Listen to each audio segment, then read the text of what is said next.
In today's world, where do we see the iconic preppy fashion look? Well, we could be seeing it in some of the clothes on the high street or online. For example, on the TikTok For You page, there's always a bunch of influencers who create their own outfits for you to be inspired by. And as time goes on, more and more people are looking to pick up on the preppy look again. For example, it could be your favourite influencer styling a Ralph Lauren top, or styling a Dior look inspired by the 1900s style.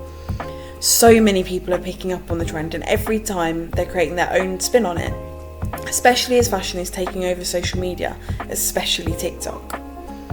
Even when we head over to Instagram, if we search preppy fashion, there are so many looks that we can take inspiration from.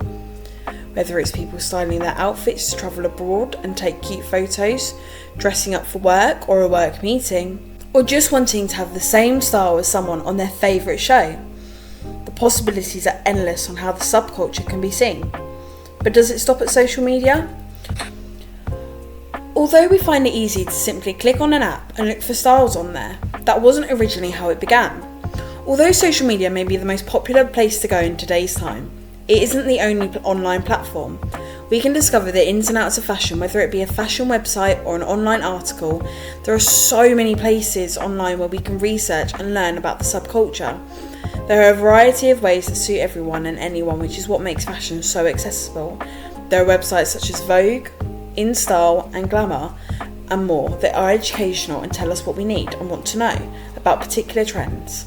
Preppy fashion is quite a popular one, as sometimes it can be seen as quite a controversial topic.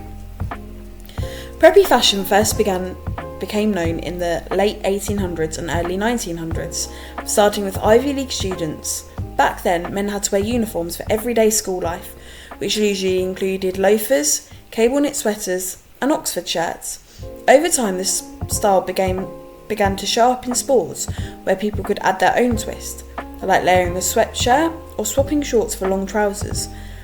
From the start, preppy fashion encouraged individuality. A big boost to the trend came from the female gaze. Women would often watch men play sports, whether as cheerleaders or just spectators, and this helped popularise the look. However, in 1980, the official preppy handbook by Lisa Bernbach poked fun at the trend, but instead of mocking it into obscurity, it made preppy style even more popular. Ralph Lauren was one of the key brands to embrace preppy fashion, offering luxury knit jumpers with their iconic logo that became a staple for Ivy League students. The brand brought a sense of class and quality, making preppy fashion more mainstream. Princess Diana also played a big role in keeping up the preppy aesthetic alive. She often mixed sporty, off-duty outfits like cycling shorts paired with an oversized sweater or varsity jackets with chic elements, creating iconic looks.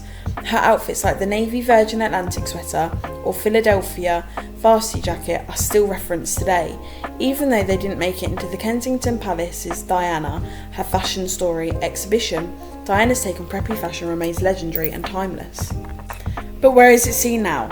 In East London, there's an array of places where preppy fashion can be seen, whether it's at Westfield Stratford, the UEL campus, Canary Wharf, or even in Spitalfields at Brick Lane Market. Whether you be shopping for a new, modern look at Westfield or you fancy something more vintage at the Brick Lane Markets, there are so many possibilities for preppy fashion to be seen all over, and that's what makes it so iconic, is that this trend has never and will never die.